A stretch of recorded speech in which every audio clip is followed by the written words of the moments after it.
Hello friends, this is Ekta. Welcome back my YouTube channel. तो friends, आज इस video के अंदर बात करेंगे सीटेट ईवीएस जो आपका 2024 में जनवरी में होगा।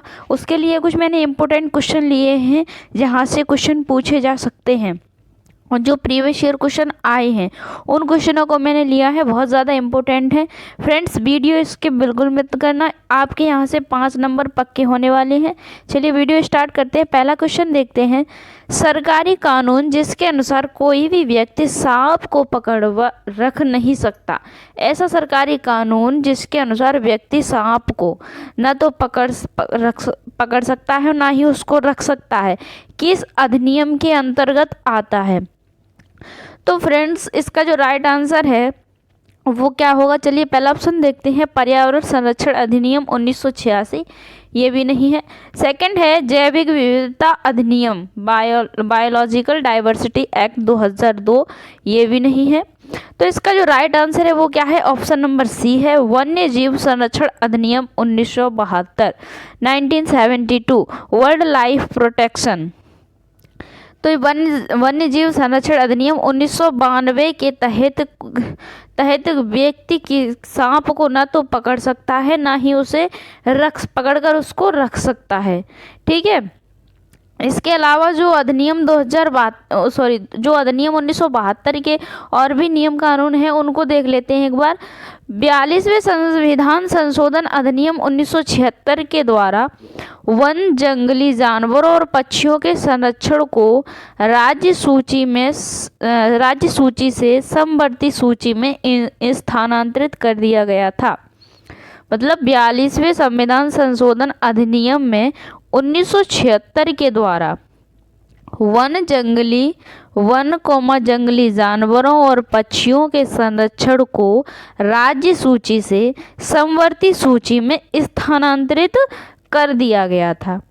अगला है अधिनियम। यह अधिनियम जानवरों के वन्य जीव जो संरक्षण अधिनियम है, यह अधिनियम जानवरों के शिकार को प्रतिबंधित करता है, जानवरों के शिकार करने पर रोक लगाता है और किसी भी वन भूमि या किसी संरक्षित क्षेत्र से पेड़ पौधे उखाड़ने, क्षति पहुंचाने या पर उसको कब्जा करना या फिर उसकी बिक्री करने पर भी रोक लगाता है। किस पर रोक लगाता है? शिकार करने पर रोक लगाता है। ठीक है।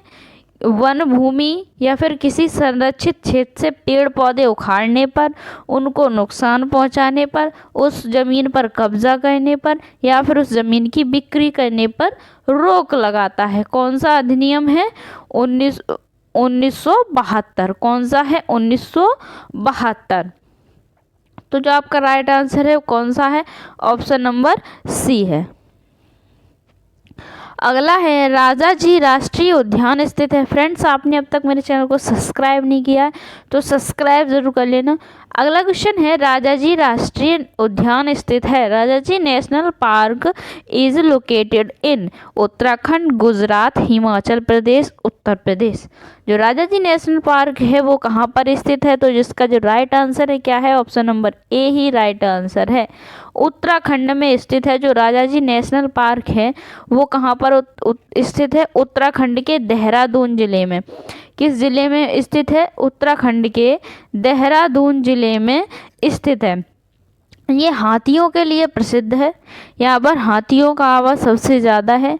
तो ये कहाँ पर है? उत्तराखंड में देहरादून जिले में स्थित है। इसके राजाजी जो नेशनल पार्क है इसके बारे में और भी चर्चा कर लेते हैं। जो महान स्वतंत्रता सेनानी चक्रवर्ती राजगोपालचारी के नाम पर, जो महान स्वतंत्रता सेनानी थे, स्वतंत्रता सेनानी चक्रवर्ती राजगोपालचारी के नाम पर इसका नाम राजाजी राष्ट्रीय उद्यान रखा गया। किसके नाम पर? जो चक्रवर्ती राजगोपालचारी थे, स्वतंत्रता सेनानी थे एक, इनके नाम पर इस नेशनल पार्क का नाम राजाजी राष्ट्रीय उद्यान रखा गया। 1983 से पहले इस क्षेत्र में पहले जंगलों में 1983 से पहले इस क्षेत्र में जो जंगल के 3 अभयारण्य थे, इस जंगल के इस उद्यान के 3 अभयारण्य थे, जिसमें पहला था मोतीचूर,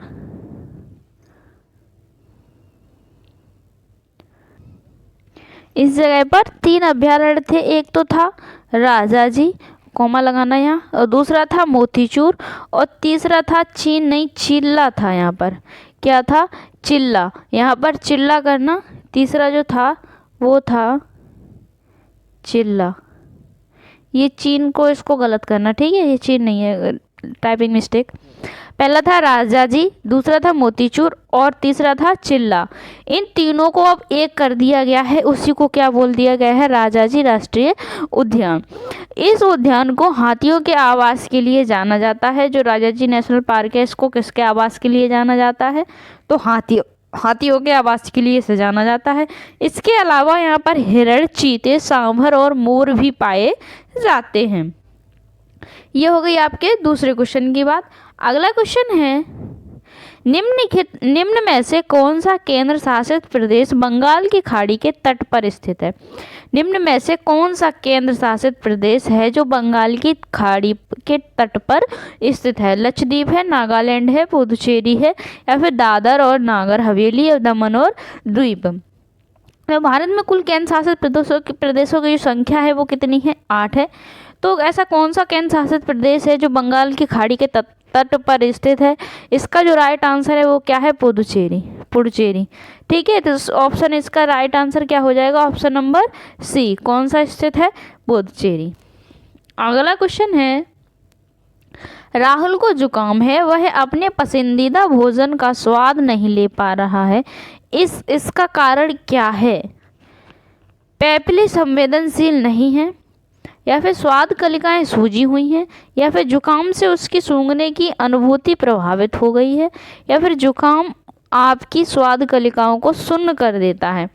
तो इसका जो राइट आंसर है वो क्या है? ऑप्शन नंबर सी है।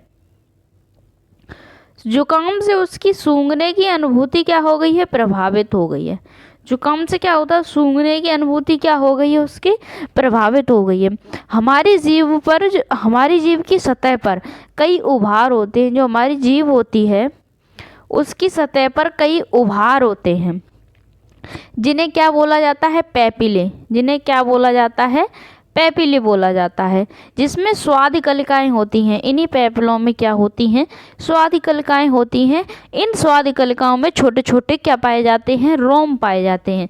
इन्हीं स्वाद कलिकाओं में क्या पाए जाते हैं? छोटे छोटे रोम पाए जाते हैं, जिसे माइक्रोविली कहा बोला जाता है। क्या बोला जाता है? माइक्रोविली बोला जाता है, जो भोजन के स्वाद के बारे में आपके मस्तिष्क को जानकारी देते हैं कि स्वाद आपको अच्छा लग रहा है या फिर खराब लग रहा है, आपको स्वाद अच्छा है या फिर नहीं है। ठीक है, तो इसका जो राइट आंसर है वो क्या है? Option number C. अगला क्वेश्चन है, वन्य जीव संरक्षण सप्ताह किस माह के पहले सप्ताह के दौरान मनाया जाता है? जो वन्य जीव संरक्षण सप्ताह है वो किस माह के पहले सप्ताह के दौरान मनाया जाता है? तो इसका जो राइट आंसर है वो क्या है? ऑप्शन नंबर ए ही इसका राइट आंसर है। अक्टूबर महीने के पहले सप्ताह में ही मनाया जाता है वन्य जीव संरक्षण सप्ताह। ये कब मनाया जाता है? 2 से लेकर 8 अक्टूबर के बीच में मनाया जाता है। 2 अक्टूबर से लेकर के 8 अक्टूबर के बीच में मनाया जाता है पहला वन्य जीव संरक्षण सप्ताह। पहला वन्य जीव सप्ताह जो था 1957 को मनाया गया था। पहला जो वन्य जीव सप्ताह था वो कब मनाया गया था? तो 1957 को मनाया गया था। क्वेश्चन में आए कि पहला वन्य जीव सप्ताह कब मनाया गया था, तो 1957 को आपका राइट आंसर हो जाएगा। अगला क्वेश्चन है, जल संग्रहण एवं संरक्षण में योगदान के लिए 2015 में किसने स्टॉकहोम जल पुरस्कार जीता था? जल संग्रहण और संरक्षण में योगदान के लिए 2015 में, कब? 2015 में किसने स्टॉकहोम जल पुरस्कार जीता था? राजेंद्र सिंह ने, सुंदरलाल बहुगुणा ने, मेधा पाटेकर ने, या पांडुरंग हेगड़े ने? तो इसका जो राइट आंसर है वो आपका ऑप्शन नंबर ए ही आपका राइट आंसर है। राजेंद्र सिंह है, इन्होंने ही जल संग्रहण एवं संरक्षण में योगदान के लिए 2015 में स्टॉकहोम जल पुरस्कार जीता था। किसने? राजेंद्र सिंह ने। इनके बारे में और बात करें तो राजेंद्र सिंह पर्यावरण संरक्षणवादी हैं। कौन है? पर्यावरण संरक्षणवादी हैं। इन्हें वाटरमैन ऑफ इंडिया के नाम से भी जाना जाता है। क्वेश्चन आए कि वाटरमैन ऑफ इंडिया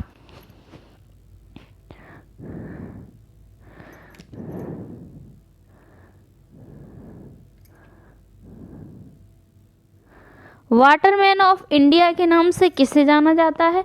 तो आपका जो राइट आंसर होगा वो क्या हो जाएगा? राजेंद्र सिंह। क्या हो जाएगा? राजेंद्र सिंह। राजेंद्र सिंह को वाटरमैन ऑफ इंडिया के नाम से जाना जाता है। इनको 2001 में, कब? 2001 में मैग्सेस पुरस्कार मिला। 2001 में कौन सा पुरस्कार मिला? 2001 में मैग्सेस पुरस्कार प्राप्त हुआ और 2015 में स्टॉकहोम जल पुरस्कार प्राप्त हुआ। 2015 में कौन सा प्राप्त हुआ? स्टॉकहोम जल पुरस्कार और 2001 में मैग्सेस पुरस्कार। ठीक है। अगला क्वेश्चन है, स्वादि कलिकाओं का सही अनुक्रम जीव के सिरे से अगल बगल और फिर पीछे तक क्या होगा? क्वेश्चन को दोबारा से देखेंगे कि स्वादि कलिकाओं का सही अनुक्रम, मतलब स्वादि कलिकाओं का जो सही सीक्वेंस है वो जीव के सिरे से अगल बगल और फिर पीछे तक क्या होगा? जीव के सिरे से, ठीक है, और अगल बगल फिर पीछे तक क्या होगा? पहला ऑप्शन मीठा, खट्टा, नमकीन, कड़वा। आपको स्टार्ट क्या कहाँ से करना है? जीव के सिरे से, हैं, फिर अगल बगल। तो जीव के सिरे पर सबसे पहले क्या आता है? जीव के सिरे पर बात कर लें तो जीव के सिरे पर क्या है? मीठा है, स्वीट। जीव के सिरे पर कौन सा है? मीठा है। फिर क्या बोल रहा है कि अगल बगल। पहले सिरे की बात कर ली, सिरे पर क्या है? स्वीट, मीठा है। फिर अगल बगल पे जो आपका जीभ होती है, जो आगे का जो भाग होता है वो किसका टेस्ट बताता है? मीठे का। किसका बताता है? मीठे का। अब बात कर लें हम अगल बगल की, साइड की, तो वो किसका बताएगा? खट्टे का। किसका बता रहा है? श्योर। साइड पे कौन सा टेस्ट बता रहा है? श्योर, खट्टे का। साइड का जो आपका जीभ का हिस्सा होता है वो किसका बताता है? खट्टे का। ठीक है। और फिर पीछे तक क्या होगा? और पीछे तक क्या होता है? पीछे कौन सा बताता है? कड़वा। पीछे कौन सा बताता है? कड़वा। ठीक है, पीछे कौन सा बताता है? कड़वा। तो आपका जो राइट आंसर है वो क्या हो जाएगा? Option number A. Right answer आपका क्या हो जाएगा? Option number A. अगला क्वेश्चन है, आगे इसके बारे में और देख लेते हैं। स्वादि कलिकाएं पुपिलरी झिल्ली पर उपस्थित होती हैं। जो स्वादि कलिकाएं होती हैं वो कहाँ पर उपस्थित होती हैं? तो पुपिलरी झिल्ली पर उपस्थित होती हैं। मानव की जीभ में लगभग 10,000 स्वादि कलिकाएं पाई जाती हैं। मानव की जीभ में लगभग कितनी? 10,000 स्वादि कलिकाएं पाई जाती हैं। अगला क्वेश्चन है,